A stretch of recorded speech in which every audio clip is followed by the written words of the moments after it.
तो भाई एक भाई ने क्वेश्चन पूछा हुआ है कि भाई जितने भी आपको यूट्यूब पे ब्लॉगर वगैरह दिख रहे हैं, ब्लॉगिंग से रिलेटेड चैनल दिख रहे हैं, या कई सारे यूट्यूब से रिलेटेड जो वीडियोस बनाते हैं वो भी ब्लॉग या वेबसाइट बनाने के लिए होस्टिंगर रिकमेंड कर रहा है ना।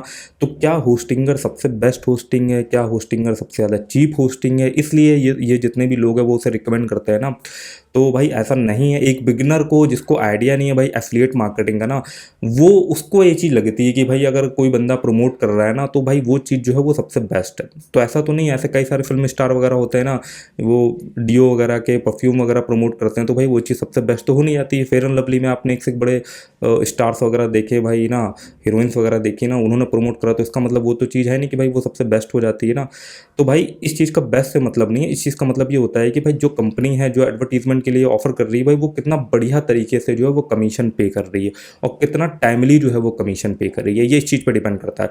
तो फिलहाल मार्केट में जो है वो होस्टिंगर छाया हुआ है क्योंकि उसका एफिलिएट पैनल भाई सबसे बढ़िया है, बढ़िया तरीके से एडवर्टाइजर को जो है मंथली बेसिस में उनके साथ जो है वो कमीशन वगैरह शेयर करता है ना। आप जानते हो जब भी कोई बंदा आपकी एक लर्निंग हो जाएगी जा करके, इसलिए इस पर डिस्कस करना जरूरी था ना कि भाई जो बिगिनर हो वो समझो जा करके कि भाई सिर्फ गूगल एडसेंस ही नहीं होता है भाई, एफिलिएट मार्केटिंग भी एक चीज़ है जो गूगल एडसेंस से 100 गुना 1000 गुना ज़्यादा जो है वो इनकम जनरेट करके आपको देता है।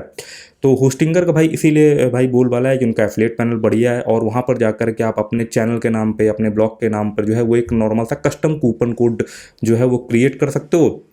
उसके बाद जब आप उसे मान लो प्रमोट करते हो या कोई बंदा आपके चैनल का या आपके ब्लॉग का जो आपने कूपन कोड बनाया हुआ है ना वो होस्टिंग बाय करते टाइम पे उसे अप्लाई करता है, तो कुछ एडिशनल 200-400 रुपये का जो है 200-300 रुपये का डिस्काउंट मिल जाता है। और उससे जो है वो जो होस्टिंग वहाँ से बाय करता है वो उसमें एज अ कमीशन की तरीके चढ़ जाती है। अब एक होस्टिंग में यार बहुत बढ़िया कमीशन मिलता है, बहुत बढ़िया वाला कमीशन, ठीक है ना। अगर मान लो आप एक होस्टिंग भी प्रमोट कर देते हो पर डे के बेसिस में ना, तो 2000 से 3000 के आसपास जो है वो पर होस्टिंग जो आप बंदा रिफ़र करके वहाँ से बाय कर रहा है, इतना इतना जो है वो कमीशन मिल जाता है। तो कई सारे जो ब्लॉगिंग से रिलेटेड चैनल हैं उन्होंने यूट्यूब के अर्निंग के साथ साथ जो अपनी अर्निंग रिवील करी है उसमें होस्टिंगर की अर्निंग को भी एक बहुत मेजॉरिटी ऑफ अर्निंग में दिखाया गया है कि मान लो अगर $800-900 यूट्यूब के एडवर्टीजमेंट से कमा रहे हैं तो 1200-1500 जो है वो होस्टिंगर को प्रमोट करके वो कमा रहे हैं। तो इसलिए जो है भाई होस्टिंगर का बोलबाला चल रहा है, लेकिन उसका इससे मतलब ये नहीं हो जाता है कि भाई होस्टिंगर की होस्टिंग भैया बिल्कुल सबसे बेस्ट है, या आप ये भी नहीं कहोगे भैया कचड़ा है। नहीं, एक मिड लेवल पे आती है, जैसे सभी कंपनीज की होस्टिंग है, गोडैडी की हो गई, आपकी होस्टगेटर की हो गई, वैसे ही सब कॉन्सेप्ट जो है रहता है। सी पैनल देखोगे तो ऑलमोस्ट जितनी भी शेयर्ड होस्टिंग के सी पैनल मिलेंगे सब आपको सेम ही सी पैनल मिलेंगे। जाकर बैकग्राउंड में जो सर्वर्स वगैरह यूज़ करते हैं ना वो भी कई सारी होस्टिंग कंपनी के खुद के नहीं होते। मान लो जैसे क्लाउड बेस का आपने बहुत ज़्यादा सुना होगा ना, तो क्लाउड बेस तो एक मीडियोकर के तरीके काम करता है, बैकग्राउंड में जो है वो डिजिटल ओशन को यूज़ करता है और बैकग्राउंड में आपका AWS भी ले सकते हो और आपका गूगल का भी सर्वर ले सकते हो। उसके लिए आपको एक मैनेज्ड प्लेटफॉर्म प्रोवाइड करता है, ठीक है। तो जरूरी नहीं होता है इन कंपनियों के खुद के सर्वर भी हो जा करके, बस ये एक मीडियोकर के तरीके कर रही हैं, आपको बस एक मैनेज्ड होस्टिंग जो है वो प्रोवाइड कर रही है, एक सपोर्ट सिस्टम जो है वो प्रोवाइड कर रही है ना।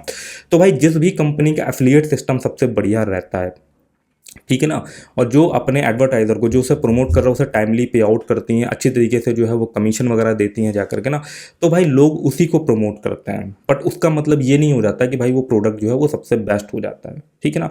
अब जैसे मान लो अभी अभी कई सारे ऐसे ब्लॉगर हैं जो बहुत फेमस हैं, जैसे कि नील पटेल, वो अभी भी ब्लू होस्ट को प्रमोट करते हैं। इवन जो वर्ल्ड प्रेस का जो ऑफिशियल है ना उस साइट में देखोगे जा करके तो वो भी ब्लू होस्ट को रिकमेंड कर रहे हैं। और जब मैं भी ब्लॉगिंग वाली फील्ड में नया नया आया था, जो मैंने पहली होस्टिंग ली थी वो ब्लू होस्ट ही ली थी ना, तो स्टार्टिंग के पॉइंट ऑफ व्यू से यार ये सब होस्टिंग सही रहती है। और ना तो मैंने तो कभी होस्टिंगर यूज़ नहीं करा, तो मैं उसके बारे में आपको डिटेल तो नहीं बता सकता कि भाई कि बहुत अच्छी है बहुत ख़राब है, ठीक है ना। बट मैंने आपको एक लॉजिकल वे में एक चीज़ बताई जाकर कि होस्टिंग या प्रोडक्ट वही लोग ज़्यादा प्रमोट करते हैं जिसमें जिसमें जो प्रमोटर होता है उसका जो एडवर्टाइज़र जो उसका एडवर्टीजमेंट कर रहा होता है, एफिलिएट मार्केटिंग कर रहा होता है ना उसकी ना, उसको बहुत बेस्ट लेवल पे जो है वो कमीशन मिल रहा होता है, टाइमली जो है वो कमीशन मिल रहा होता है। और एक एक होस्टिंग में जैसा मैंने बताया एक एक होस्टिंग में भाई बहुत डिसेंट अमाउंट ऑफ जो है वो कमीशन मिलता है। अगर आप एक होस्टिंग भी कोई बंदा आपके लिंक पे है वो क्लिक करके बाय कर लेता तो भाई 2 से 3 हज़ार रुपये का जो है वो कमीशन रहता है जा करके, ठीक है ना। तो बीच में लोगों ने होस्ट गेटर को भी बहुत प्रमोट करा, उसमें भी कस्टम कूपन वगैरह बनाने का था ना। इस समय भाई होस्टिंगर का बोलबाला चल रहा है तो हर कोई जो है वो होस्टिंगर को प्रमोट कर रहा है। तो ये भाई ये कहानी चल रही होती है। और एज अ बिगनर आपको सिर्फ एडसेंस के ही भरोसे पे नहीं चलना चाहिए। अगर आप एक बढ़िया सेट ऑफ ऑडियंस बना लेते हो, ठीक है ना, डेडिकेटेडली। जैसे जितने भी ब्लॉगिंग से रिलेटेड चैनल है, मान लो मेरे ही चैनल हो गया, तो उसमें एक जितनी भी ज़्यादातर ऑडियंस है वो सब ब्लॉगिंग से रिलेटेड चीज़ों के बारे में ही जानना चाह रही है, इतना ब्लॉग बनाने के बारे में जानना चाह रही है, कौन सी होस्टिंग चूज़ करी जाए, किस सिचुएशन में कौन सी होस्टिंग चूज़ करी जाए ना। तो उस जगह पर ये काफ़ी बढ़िया बढ़िया जो एफिलिएट वाली जो चीज़ें हैं वो सिंपली तरीके से जो चलती है और वो रिलेवेंट बैठती है, और लोग जा करके वो है जो है वो बाय भी करते हैं। डोमेन के कई सारे लोग जो होते हैं वो होस्टिंग प्रमोट करते हैं ना। तो यही सिंपल सा जो चीज़ है वो भाई यही है कि होस्टिंगर लोग इसीलिए प्रमोट करते हैं क्योंकि होस्टिंगर जो है जो उसे प्रमोट करता है उसे बहुत अच्छा खासा टाइमली जो है वो कमीशन पे करता है, ठीक है ना। ये है, तो उसका कोई कॉन्सेप्ट नहीं आता है कि भाई वो सबसे बेस्ट है, सबसे बढ़िया है, सबसे चीप है, ये है वो है। बैकग्राउंड में सब कॉमन ही चीज़ें जो है वो चल रही होती है, ठीक है ना। तो आई होप आपको जो है वो कॉन्सेप्ट समझ में आया होगा कि भाई मार्केट में सबसे ज़्यादा क्यों इस तरीके के प्रोडक्ट प्रमोट करे जाते हैं, और अभी होस्टिंगर प्रमोट करा जा रहा है। कल को हो सकता है कोई और होस्टिंग आ जाए, उससे बेटर कमीशन प्रोवाइड करे, उससे बेटर जो है भाई वो एफिलिएट को सिस्टम दे जा करके ना, और अपनी सर्विसेज भी अच्छी रखे। अगर मान लो आप कोई बंदा शुरू में ले भी लेता है और उसको सर्विस बिल्कुल ही बेकार रद्दी टाइप की है ना, तो भाई वो उसको छोड़ ही देगा। तो थोड़ी सर्विसेज भी अच्छी रखो, और सर्विसेज से ज़्यादा भाई इस चीज़ पे भी लोग फोकस करते हैं कि भाई जो उसे प्रमोट कर रहा है ना उन्हें भी जो वो है वो काफ़ी अच्छा खासा कमीशन पे कर सके, ताकि भाई मार्केट में जो है उसकी हाइप बनी रह जाकर, ठीक है। तो आई होप आपको क्लैरिटी मिल गई हो। अगर आपको वीडियो अच्छा लगा हो तो वीडियो को लाइक कर देना, चैनल पे नया हो चैनल को सब्सक्राइब मार देना। मिलते हैं भाई अगले वीडियो पर, तब तक के लिए भाई धन्यवाद।